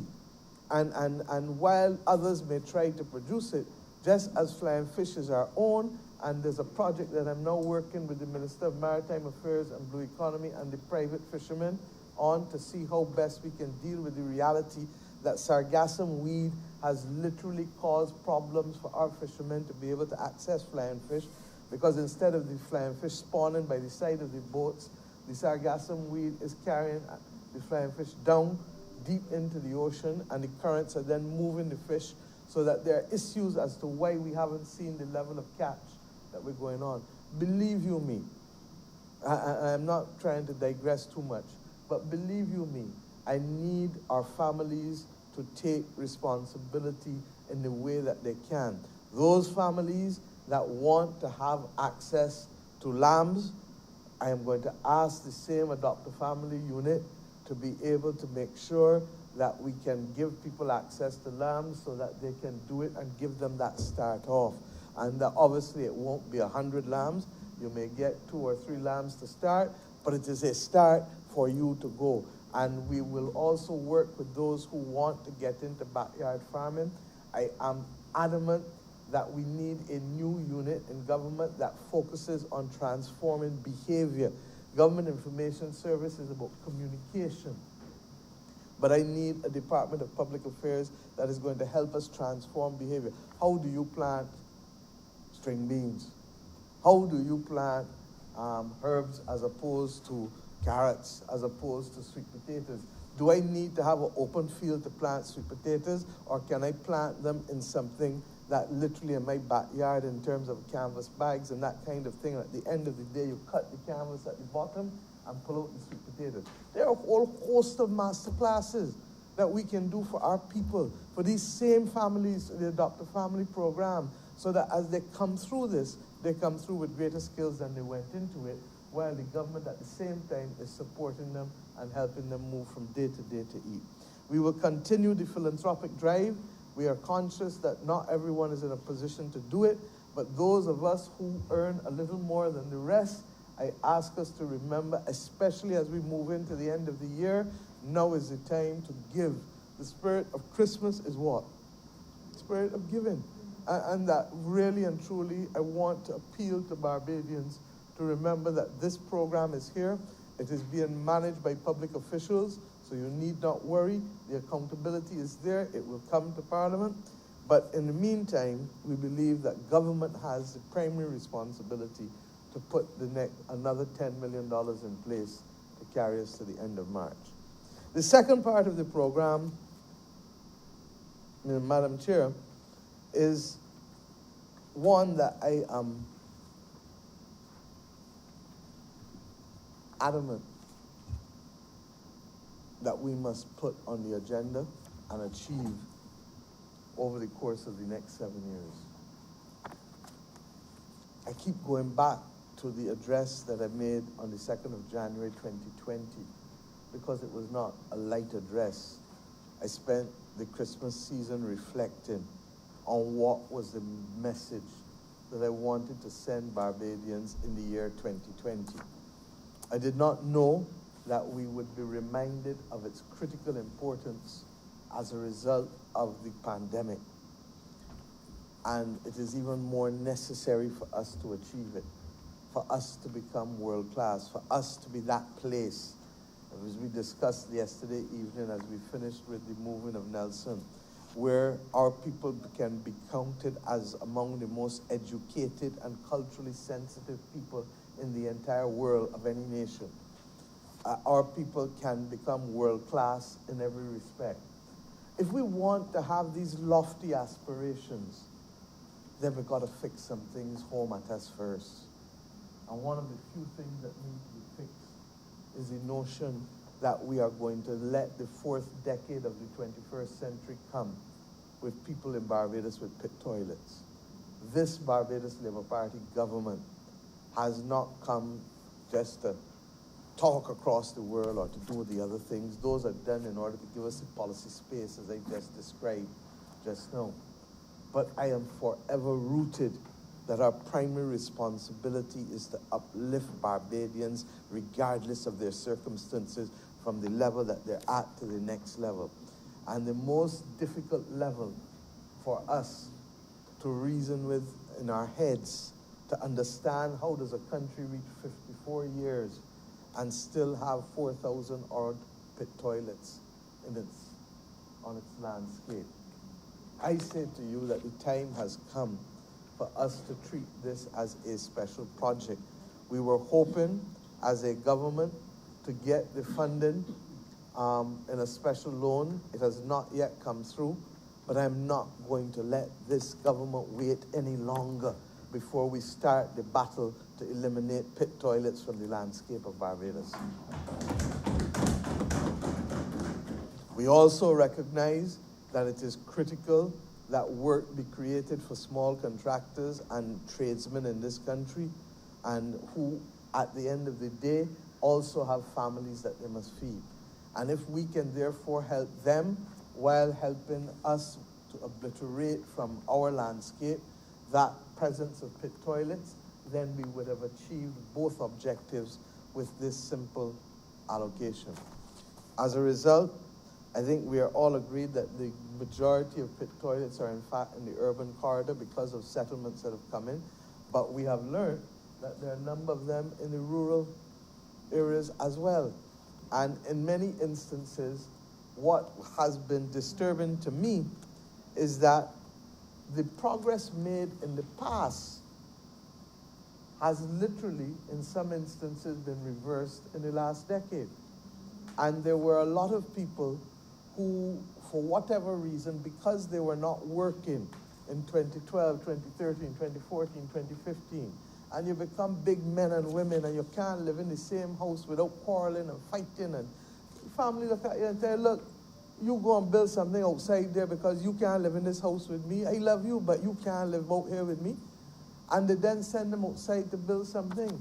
Or in some instances, the separation was not as pleasant as that, in which case they go and try to find somewhere, no job, they get an odd job, they go and get some wood, they get something, and they build a little shanty, for want of a better phrase. And let us not deny it. We know it happens in every constituency across this country. But I've seen far more of them this time round in government than I've ever seen when the last time we were there, because the last time we were there, most of the pit toilets related to houses that had them for decades. What we're now seeing is pit toilets that have come about in the last decade or so. And that is what is disturbing. And that is what has caused me to know that this government cannot ignore it, because if we ignore it, what we're going to see is a continued increase rather than a reduction in the numbers.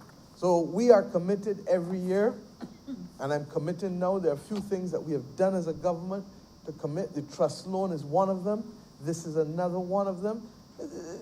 We're doing this in the midst of an IMF program, but we're doing this because at the end of the day, the quality of life of ordinary Barbadians matter.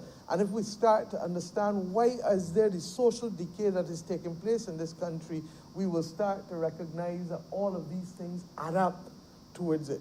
Is this going to, in and of itself, solve the problems and stem the social decay? Not alone. But it is one of the critical things that must be done to bring back dignity. A day like today, and yesterday, the rain falling all day, all night, all day, all night. And you have older people who have helped build this country, and this is what they're going to have to rely on to go outside, and next thing you know, they fall down and break a hip. And next thing you know, it's another problem that they're facing, and in some instances, their life is at risk. Let's look at it from the younger people perspective.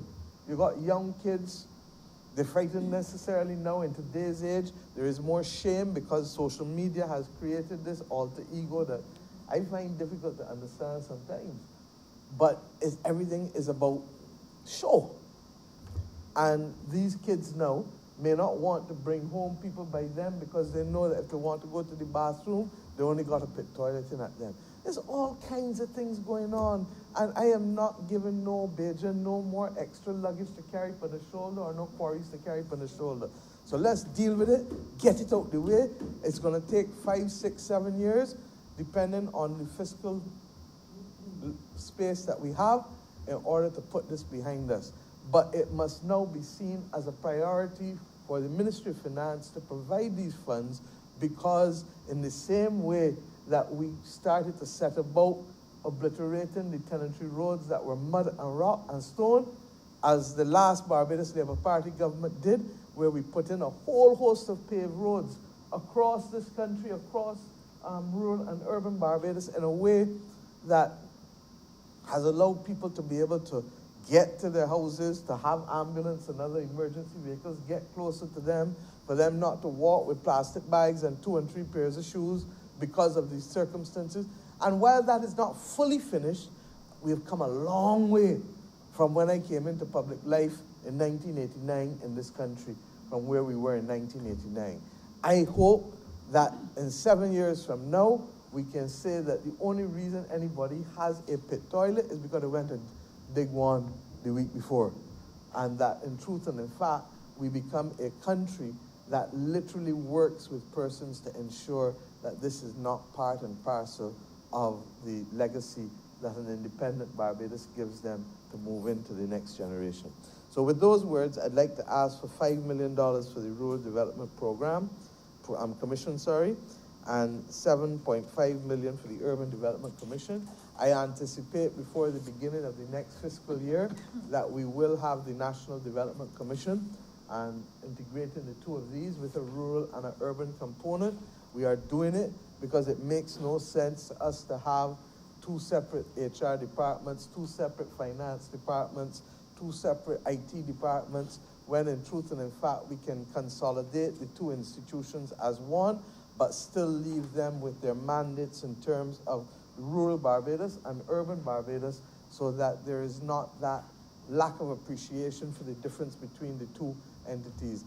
Parish like, and a constituency like St. George North and St. James South and St. James Central, you all defy. And even St. Michael Northeast, my own constituency, has elements of both urban and rural in it, and therefore we continue to be guided by the boundaries in the legislation.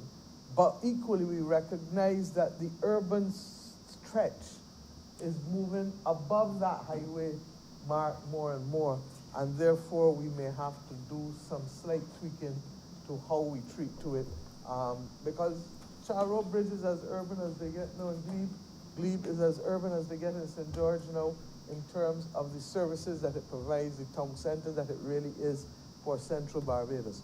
So we're mindful of those things, but a National Development Commission that is intended to treat to the development issues of households and communities in a focused way that is not yet captured in any other state-owned enterprise that we have.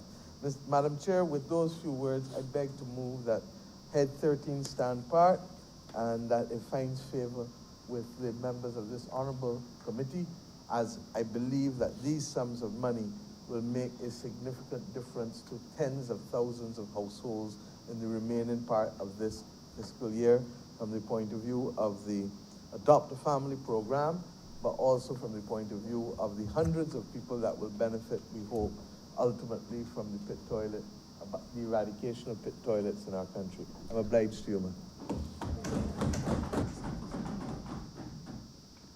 Honorable Member for St. Thomas. Thank you very much, Madam Chair. I wish to add my gratitude to the supplementaries here today, and in particular, I want to focus on the Adopt a Families project, where over 4,000, almost 4,000 persons have been the recipients of the debit cards, and that project had run for 3 months.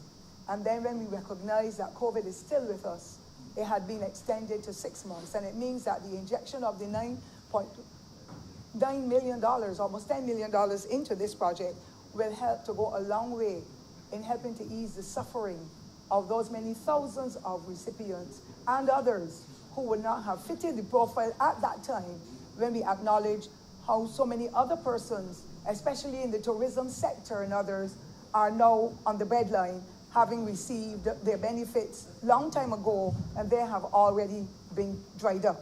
And so I believe that the 10.364 million that was expended between May and the late September, having seen that it is gone, because many of the persons I meet every day, sometimes I get 300 WhatsApp messages and calls, and the hotlines are still going at the ministry and at the household mitigation unit, because persons have used up their funds. And so I am really strong support, but I would not want to overlook the outstanding contributions of those various agencies, Barbadians in the diaspora, locals, and the various charities, Corporate Barbados, and individuals who have sought to inject funding into these projects to make a difference in the lives of Barbadians. I also want to indicate, ma'am, that many thousands of people having benefited have not been persons who have been identified by us in any way that is political, but because of the interviews and the assessments that were done, not only through the mitigation unit, but indeed our social workers and others on the ground, as well as individuals who called in to indicate my neighbor is falling through the cracks. What help can I get? And those assessments were made with the social workers going into the homes.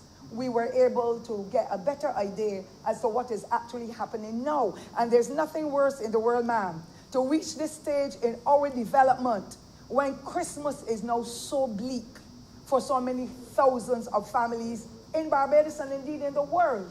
And so any injection of funds to have this project extended is welcomed, because we know that the people feel it. All of us are here as parliamentarians, and those others out there who are interested see every day and learn every day of the suffering that is taking place. Nothing that we have ever experienced of foreparents did during the war and in other times. But this is the first time in my life, and I'm not 10 years old, or 50 years, or 60. I have surpassed that now, thank God. But I'm saying it's the first time in my life, and being an individual always on the ground and in everybody's face, it's the first time I've ever experienced this kind of suffering beyond natural sicknesses. And so there is a need for this injection to be put in place. And I want to thank the Honorable Prime Minister and her team for giving us the privilege to be able to see an extension of the project to lend that element of hope to all Barbadians who are now suffering at this time, to give them an element of hope that they will be able to go forward.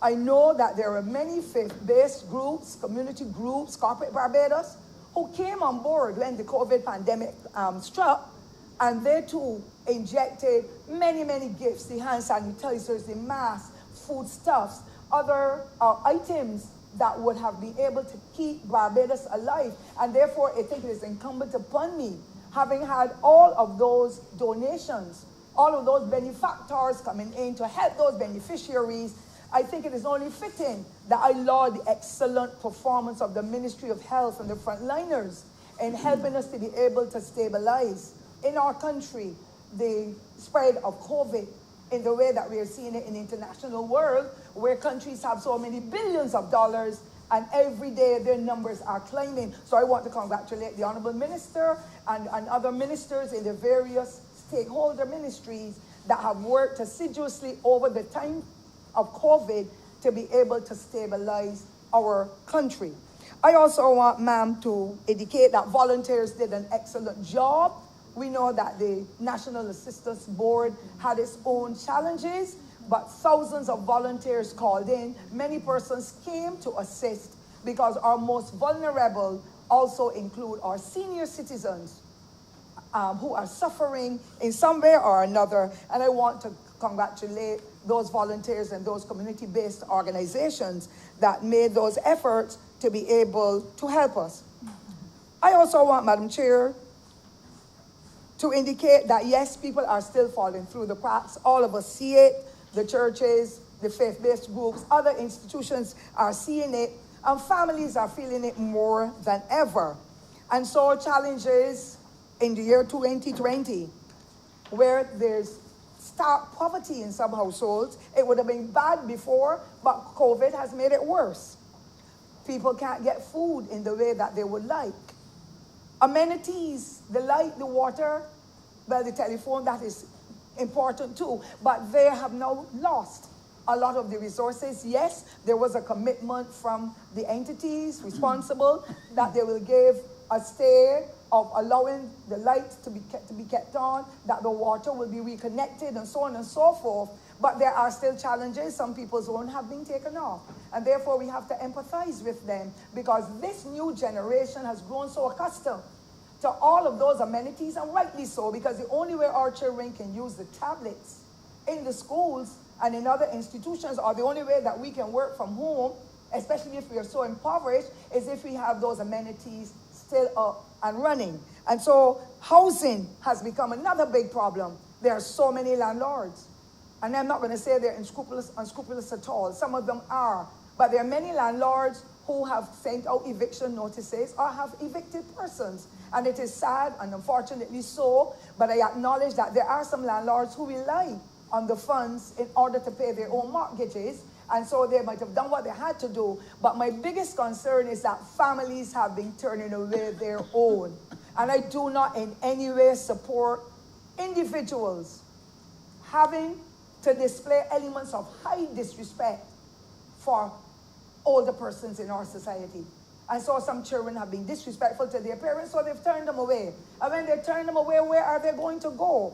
The Ministry of People Empowerment and the Ministry of Housing and Land, Rural and Urban, have not got any houses. The last administration gave away the houses, and we understand.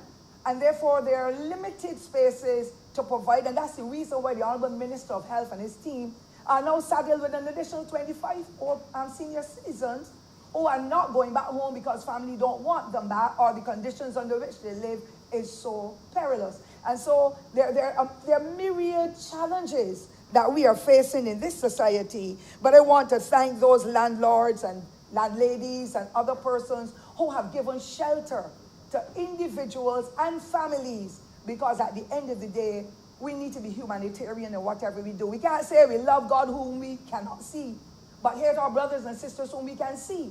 And therefore, I laud those efforts of those individuals, and I plead with those families that have been taken in or given a chance with the reprieve from having to pay the rent, to show utmost respect for those families and individuals who have given them an extra lien on life, at least on life. And it is hurtful when we look at human dignity and see the level that many persons have dropped. And it's not only working class people. There are some middle class people who are just not making it. The banks and the credit unions are zeroing in on them, and many of them are nervous.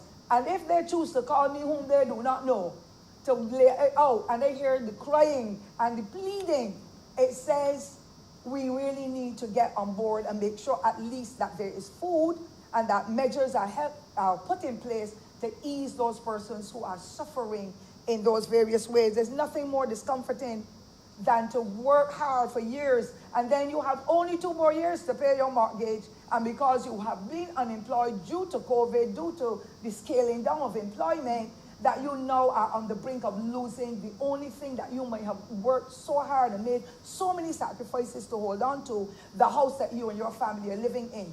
And I'm pleading with the agencies to give those persons who are in that, we call it as a Bajan word, pocketary, in that particular situation, an extra period of time to help them to gather, to help them to be able to rely on other family members, at least to put together an amount of the funds to be able to keep the shelter over their heads. Barbados is small, we don't have space to facilitate all these people who have been displaced, unfortunately, but I rely on the judgment of those business entities to help Barbadians to continue to have a new lease on life.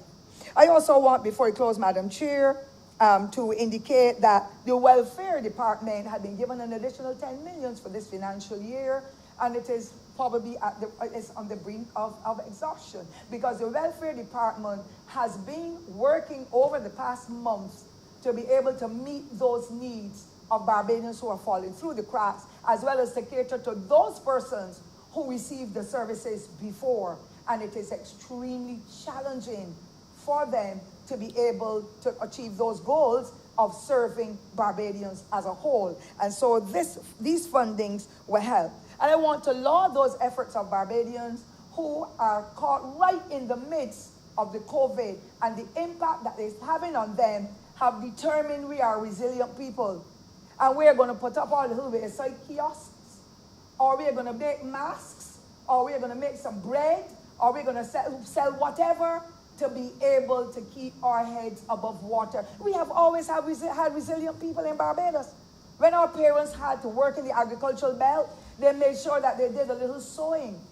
They made sure that whatever produce they had in the little plot that they rented from the plantations, that they took it to Bridgetown or wherever, Speightstown, wherever, on a Saturday morning to make sales to be able to bring in. But you know what is best about Barbadians?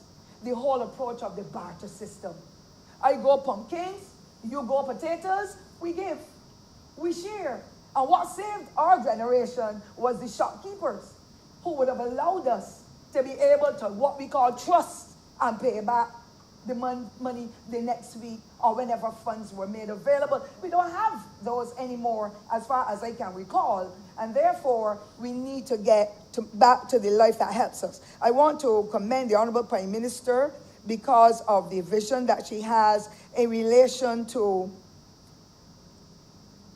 families who are so disadvantaged, families who are so impoverished that they are now building the shanties onto their families' houses and so.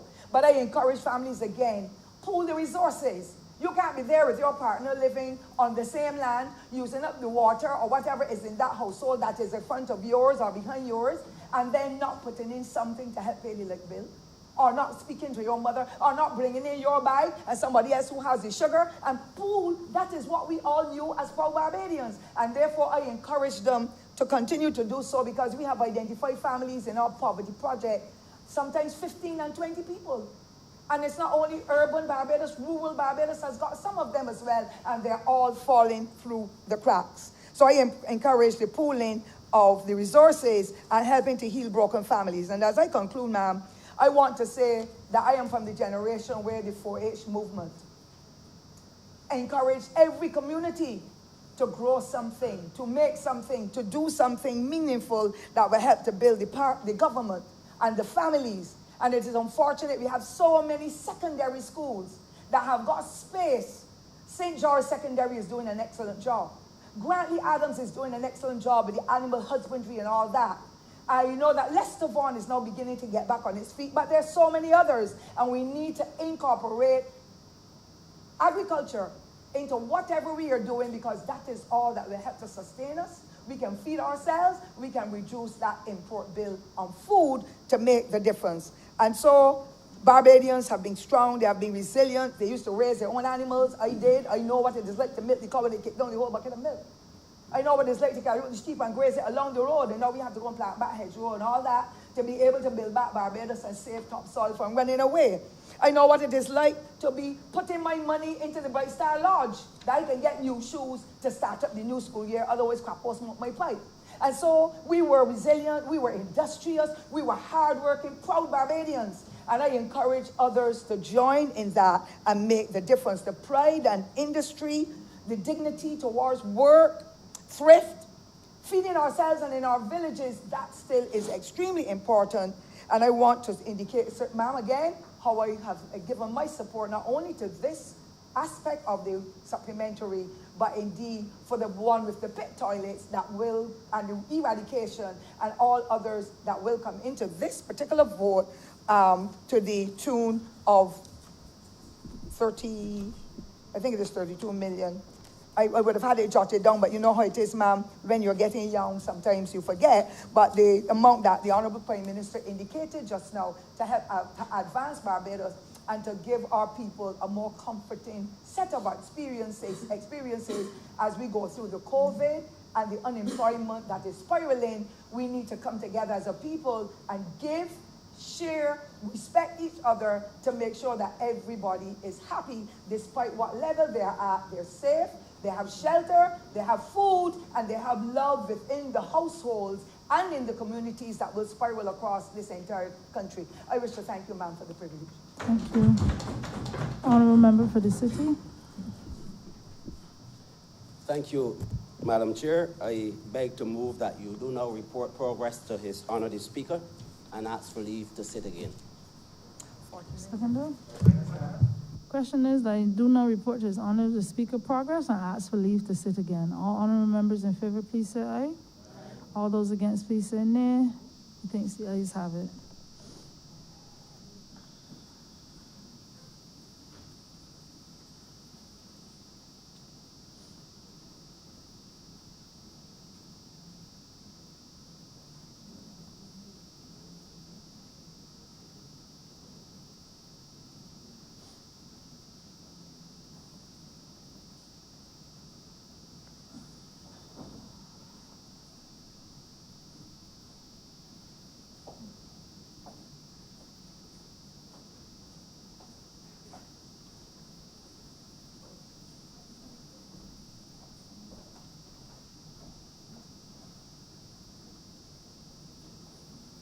The chairman of committees has reported progress and asked for leave to sit again.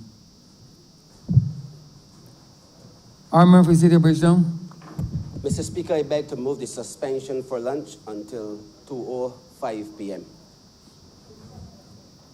The question is that this honorable chairman will be suspended for lunch until 2:05 p.m. All those honorable members in favor, please say aye. Those against, please say no. Meeting the ayes have it. This honorable chairman stands suspended until 5 minutes after 2.